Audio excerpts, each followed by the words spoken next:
오늘 이 말씀 통하여서 우리 말만 하지 말자라는 제목으로 함께 하나님의 말씀을 나눠보겠습니다.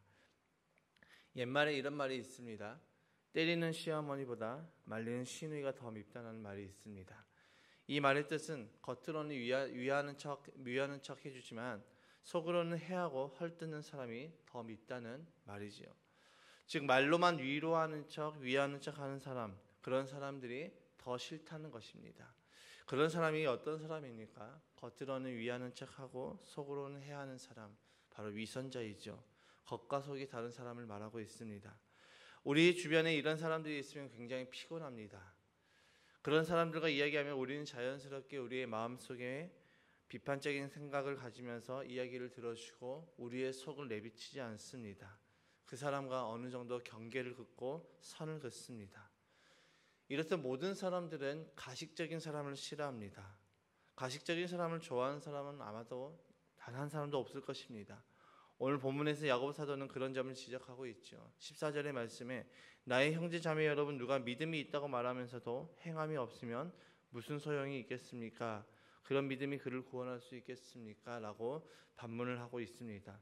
그러니까 이 믿음에 따른 행함, 믿음이 있다고 말하면서 행함이 없는 믿음으로는 우리를 구원할 수 없다라고 말씀하고 있죠. 마치 이 말씀을 우리가 잘못 오해하게 되면 행위에 대해서 꼭 이야기하는 것 같습니다. 행위론자적인 그런 교훈을 주는 것 같습니다. 그런데 야고보 사도가 말을 하는 것은 행위적인 관점이 아니죠. 가식적인 모습은 우리가 사람과 사람과의 그 관계에서도 나타날 수 있지만은 거기에서만 나타나는 것이 아니라 하나님과 인간과의 관계에서도 나타나고 있습니다. 14절의 말씀이 그 모습을 말하고 있죠. 하나님을 믿는다고 하면서 그 믿음에 따른 행함이 없는 모습을 말하고 있습니다. 이 야고보서를 보게 되면 행함이 굉장히 많이 강조가 되고 있는 것을 우리는 볼 수가 있습니다. 우리가 어떻게 보면 야고보 사도는 행위론자인가? 왜 이렇게 행함을 강조하지? 우리가 오직 믿음으로 구원을 받는데 왜 이렇게 행함을 이야기할까? 라고 이야기하는 것 같습니다. 그렇게 생각이 되어집니다. 그런데 야고보가 행함을 강조하는 이유가 있죠. 그것은 참된 믿음을 말하고자 하는 것이죠. 야고보 사도는 본 서신을 쓰면서 굉장히 관심을 가지고 썼던 것은 무엇이냐면, 말에는 있어서 정말 믿는 자의 요소를 다 가지고 있지만 행위에 있어서는 그 믿는 자의 모습이 없는 자들을 바라보며 이 서신을 썼다는 것이죠.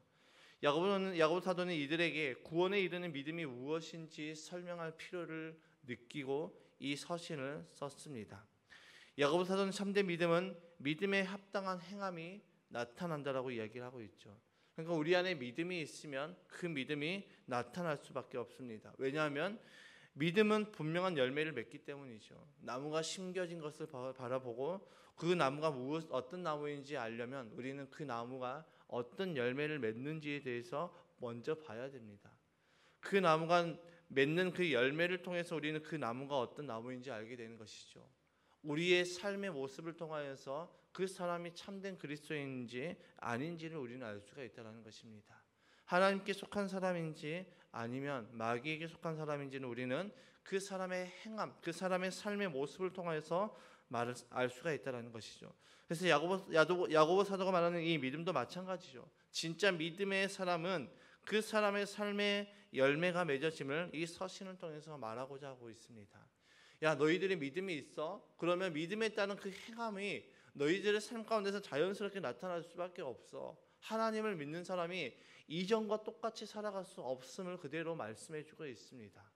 물론 우리의 삶 가운데 그 변화는 우리의 생각대로 우리가 보는 것처럼 그렇게 갑작스러운 변화가 나타나지 않습니다. 그러나 진짜 믿음이 있는 사람들은 점점 그 삶의 모습이 성화가 되어서 예수님을 닮아간다라고 말씀하고 있는 것이죠. 야고보 사도는 1절의 말씀처럼 이 14절의 말씀처럼 믿음이 있다고 하면서 행함이 없는 것은 아무 소용이 없다라고 이야기하고 있습니다. 다시 말해서 야, 믿음이 있다고 하는데 행함이 없어? 그러면 그거는 사실 진짜 믿음이 아니야 라고 이렇게 단호하게 선언하고 있습니다. 그러면서 야고보 사도가 한 예를 들고 있습니다. 15절과 16절의 말씀에 어떤 형제나 자매가 헐벗고 그날 먹을 것조차 없는데 여러분 가운데서 누가 그들에게 말하기를 평안히 가서 몸을 따뜻하게 하고 배부르게 먹으십시오 하면서 말만 하고 몸에 필요한 것들을 주지 않는다고 하면 무슨 소용이 있겠습니까? 여러분 상황을 한번 생각해 보십시다. 어떤 사람이 굶주리고 헐벗고 굶주리고 있는데 그 사람에게 가서 말로만 위로하고 어떻게 못 먹어서 어떻게 해요? 참 힘드시겠어요. 가서 집에 가서 먹을 것 좀 챙겨서 드세요. 그 사람은 집에 먹을 것이 없어서 밥을 먹지 못하고 굶주리고 헐벗고 있는데 그저 말로만 이렇게 이야기하고 한다는 것은 그 굶주린 사람에게는 아무런 소용이 없다는 것입니다. 여러분 그들에게 필요한 것이 무엇입니까? 굶주린 사람에게 필요한 것은 양식입니다. 그 먹을 양식이 있어야 된다는 것이죠. 당장 먹을 것이 없어서 걱정한 사람에게 말로만 평안히 가서 몸을 따뜻하게 하고 배부르게 먹으십시오. 그 말은 그 사람을 위로하는 것이 아니죠. 오히려 그 사람을 놀리는 것일 수 있습니다. 그 사람의 배고픔을 해결할 방법이 아니지요. 아무리 따뜻한 말로 위로한다 할지라도 정말 그 사람에게 필요한 것들을 채워주는 것이 그 사람을 돕는 것입니다. 야고보 사도는 이렇게 이야기하고 있죠. 예수님께서 어느 날 말씀을 전하시는데 수많은 사람들이 몰려왔습니다. 예수님의 그 강론이 그런데 생각보다 길어졌습니다. 해가 저물 때쯤 되자 제자들이 예수님께로 다가가서 이렇게 말합니다. 예수님의 강론이 생각보다 길어지고 있습니다. 이 사람들을 좀 집으로 돌려보내서 가서 먹을 것을 먹게 하고 다시 모이도록 하고 다시 강론의 일정을 잡는 것은 어떨까요? 라고 이렇게 이야기할 때 예수님께서는 이때 하신 행동이 무엇이었습니까? 그들을 바라보니까 이대로 돌아가다가 쓰러져서 죽는 사람들도 나타날 것 같습니다. 이 상태로는 돌려보낸다면 어쩌면 가는 도중에 쓰러지는 사람이 있을 수 있다는 것이 느껴졌습니다. 그래서 예수님께서는 이렇게 말씀하셨죠. 지금 이 상태로 이들을 돌려보낸다면 이들은 어쩌면 가다가 쓰러질지 모른다. 그러니 너희가 먹을 것을 좀 구해와라.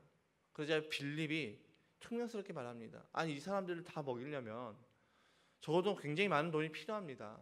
예수님 우리에게는 그런 돈이 없습니다. 그러자 예수님은 제자들에게 너희에게 먹을 것이 있다면 좀 달라고 이야기를 하십니다. 예수님께서 지금 그 무리에게 필요한 것이 무엇인지 알고 계셨습니다. 그 무리에게 필요한 것은 배고프죠? 집에 돌아가서 밥을 먹고 다시 우리 강론의 일정을 잡읍시다. 이 말이 아니라 지금 그들에게 당장 필요한 것은 먹을 양식이었다는 것을 알고 계셨던 것이죠. 왜일까요? 왜 예수님께서는 그들에게 당장 필요한 것이 무엇인지 알 수 있었을까요? 왜 제자들과 달리 예수님께서는 그들에게 당장 먹을 것이 필요하다는 것을 알고 계셨을까요? 예수님께서는 진짜로 그 무리들을 사랑하셨기 때문이죠.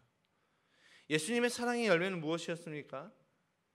오병이어의 기적이 나타났던 것이죠. 예수님은 말로만 그들을 사랑하시지 않고 그들에게 먹을 것을 주셨습니다. 이 예수님의 오병이어의 기적을 체험한 자들 중에서 정말 그 시대에 배부르고 풍족하게 살아가는 사람들이 거의 없었습니다. 아마 한 사람도 없었다고 이야기할 수 있었을 것입니다. 당시 이 로마 속국으로 있으면서 굉장히 많은 착취를 당하고 있었기 때문에 그들에게 있어서 이 배부름이라는 단어를 알지 못하는 그런 사람들이 모여 있었습니다. 늘 그들은 배가 고팠습니다. 그들에게서 음식을 남긴다는 것은 상상조차 할 수도 없는 상황이었죠. 그런데 그날 어떤 일이 일어났습니까? 그들이 배부르게 먹고 음식을 남겼는데 그것이 12강줄이나 남았다는 것입니다. 예수님의 그 기적을 통해서 그들은 배고픔에서 구원을 받았다는 것이죠. 그러니까 예수님은 우리에게 무엇이 필요한지를 분명하게 하시고 그 필요를 채워주셨다는 것입니다. 예수님의 구원, 우리의 구원은 예수님께서 말로만 완성하신 것이 아니죠. 말로만 우리를 사랑하신다고 말씀하시지 않으셨습니다. 예수님께서는 그 사랑을 몸에서 보이셨습니다. 그 사랑이 바로 십자가 사건이죠. 그런데 우리는 어떻습니까? 우리는 예수님처럼 그 사랑을 보이고 있습니까? 아니면 오늘 본문에 기록된 것처럼 말로만 사랑을 하고 있습니까? 이 야고보 사도가 오늘 본문의 말씀을 통해서 이야기하는 그것을 한마디로 표현하면 제발 말만 하지 말자는 것입니다. 말만 하지 마. 너희들 말만 사랑을 이야기하지 말고 말만 섬긴다고 이야기하지 말고 진짜로 사랑하고 진짜로 섬기라고 이야기하고 있죠. 예수님께서 우리에게 보여주셨듯이 예수님께서 그 사랑의 열매로 우리에게 수많은 이적들을 보여주셨고 그 사랑의 마지막 열매로 당신의 생명을 바치셨던 것처럼 우리도 그 사랑을 실천하자는 것입니다. 야, 믿음이 있어? 그러면 믿음에 따른 행함이 무엇인데? 믿음의 증거가 뭐야? 라고 우리에게 계속해서 반문하고 있는 것이죠. 야고보 사도는 끊임없이 처음부터 지금까지 우리에게 믿음의 증거가 무엇인지 우리에게 보여달라는 것입니다. 오늘 이 말씀에서도 계속해서 형제 자매에 관한 그 사랑을 이야기하고 있죠. 야, 정말 믿음이 있는 사람, 신앙생활에서 가장 중요한 건 관계인데, 하나님 사랑, 이웃 사랑인데, 너희들에게 있어서 그 믿음의 열매가 무엇이냐? 정말 믿음이 있다라면 그 관계에 관해서 너희가 한번 생각해 봐야 되지 않겠어? 하나님 사랑해? 하나님 사랑한다면 너희 이웃을 왜 사랑하지 못하는데? 야, 하나님 사랑한다고 말하면서 왜 내 이웃을 바라보면서 그렇게 시기하고 질투하고 미워하는데? 라는 질문을 우리에게 끊임없이 던지고 있습니다. 크리스찬들이 가장 많이 하는 거짓말 1위가 무엇일까요? 크리스찬들이 가장 많이 하는 거짓말의 1위는 기도할게요입니다. 제가 기도할게요. 그런데 제가 기도해야 할게요 라고 이야기하고 실제로 기도하지는 않은 사람이 굉장히 많다라는 거죠. 야고보 사도가 그런 우리에게 이렇게 말하고 있습니다. 야, 말만 하지 마. 기도한다고 이야기했으면, 정말 믿음으로 너가 기도한다고 이야기했으면 정말 기도해 라고 이야기를 하는 것이죠. 하나님 사랑해? 그러면 그 하나님의 사랑을 뭘로 보일 건데 이웃 사랑으로 나타나는 것 아니야? 라고 이야기하고 있는 것입니다. 이렇게 믿음을 말로만 표현하지 말라고 이 야고보 사도는 우리에게 끊임없이 말하고 있습니다.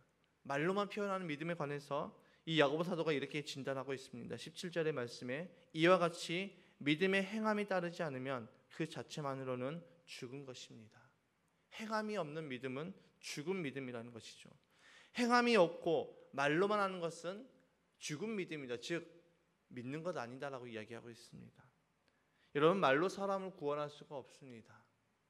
배고픔에 굶주려 있는 사람에게 그 어떤 말로도 그 사람을 배고픔에서 구원할 수가 없습니다. 그 사람에게 필요한 것은, 그 사람이 배고픔에서 구원을 받기 위해서 필요한 것은 먹을 양식이죠. 야고보 사도는 이것을 이야기하고 있습니다. 우리는 믿음으로 하나님의 자녀가 되었고 하나님의 은혜로 살아가는 자들에게 이제는 예수 그리스도의 증인된 삶이 요구가 되는데, 너희가 무엇을 통해서 예수님의 증인이 될 것이냐라고 이야기를 하고 있는 것이죠. 우리에게 요구되는 것이 믿음에 따른 행함입니다. 이 행함은 우리의 노력으로는 한계가 있습니다. 어떻게 인간의 노력으로 이 하나님의 말씀을 다 이루겠습니까?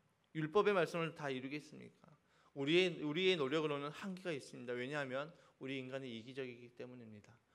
몇 번은 우리가 우리의 노력으로, 우리의 의로 이 일들을 행할 수가 있을 것입니다. 선을 베풀 수가 있고 헌신할 수가 있을 것입니다. 그런데 인간은 이기적이기 때문에 그 모든 행동에는 인간의 계산이 따라갑니다. 내가 이것을 통해서 이런 것들을 받기 위한 그런 계산들이 따라간다는 것이죠. 인간에게 있어서 팔이 안으로 굽는 것은 너무나도 당연한 것입니다. 많은 사람들이 자신을 객관적인 척하지만 사실상 인간은 늘 자기 중심적으로 주관적으로 살아가고 있습니다. 객관적으로 볼 수가 없는 것이죠. 그렇기 때문에 우리에게 믿음이 필요합니다. 그렇기 때문에 오늘도 우리에게는 하나님께 그 믿음을 구하고 의뢰를 구하는 것입니다. 야고보 사도가 말하는 진짜 믿음, 참된 믿음은 말로만 하는 것이 아니라 믿음에 따른 열매, 즉 행함이 나타나는 그 믿음이 진짜 믿음이라고 말하고 있습니다. 이 당시 믿음이라고 이야기하면서 행함이 없는 자들이 너무나도 많았죠.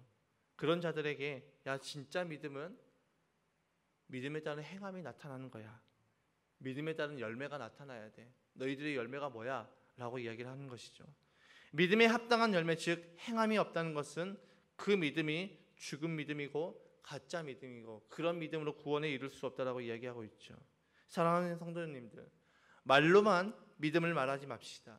말만 하지 말고 믿음의 열매를 안 맺는 그런 삶이 아니라 이제는 말이 아니라 우리의 삶을 통해서, 믿음의 삶을 통해서 믿음의 열매를 맺는 저와 여러분이 되시기를 주님의 이름으로 축복합니다. 믿는 자의 삶은 바로 섬기는 삶이죠. 믿는 자의 삶은 예수 그리스도를 나타내는 삶입니다. 우리가 섬기는 것이 무엇입니까? 섬긴다는 것, 내가 이 사람을 섬긴다는 것이 곧 무엇입니까? 이 상대방의 필요를 채워주는 것을 말하고 있습니다. 예수님께서 우리에게 그렇게 하셨습니다. 예수님께서 우리를 구원하시기 위해서 당신의 생명이 필요하자 당신의 생명을 기꺼이 주셨습니다. 제가 오늘 말씀 가운데 잠깐 언급했던 이 오병이어 사건 가운데 그들에게 배고픔을 해결할 수 있는 방법이 먹을 것을 채워주는 것이었기 때문에 예수님께서는 먹을 것을 주셨습니다. 예수님께서는 끊임없이 만나는 모든 자들에게 필요를 채우셨습니다. 병든 자에게 병을 치유해 주셨고 또 마음 아픈 자에게 위로해 주셨고 예수님께는 끊임없이 상대방의 필요를 채워주시고 그렇게 그 필요를 도와주셨습니다. 예수님의 섬기는 삶이셨죠. 이제는 우리가 이 땅 가운데 살아가면서 그리스도인으로 부르심을 받은 이제는 예수님을 믿고 하나님의 자녀가 된 저와 여러분들은 이제 어떤 삶을 살아가야 될까요? 바로 예수님께서 사셨던 그 삶을 우리도 닮아가야 되는 것입니다. 우리에게 어떤 신비한 능력을 나타내는 것이 정말 그리스도인의 삶이 아니라 우리의 삶이 예수님을 닮아가는 삶, 성화라고 이야기를 하죠. 그 성화의 삶을 살아감으로 말미암아 우리의 삶을 통해서 예수님이 증거가 되어야 된다는 것입니다. 우리도 예수님처럼 말로만 믿음을 말하지 않고 말로만 상대방의 필요를 이야기하는 것이 아니라 진정으로 우리의 삶을 통해서 우리 삶 가운데서 내가 헌신하고 섬길 수 있는 그 모든 것을 통해서 상대방의 필요를 채워주므로 정말 믿음에 합당한 삶, 믿음에 합당한 열매를 맺는 저와 여러분의 삶이 되시기를 주님의 이름으로 축복합니다. 제발 말만 하지 말고 믿음의 모습을 행하는 우리의 모든 삶이 되시기를 주님의 이름으로 축복합니다.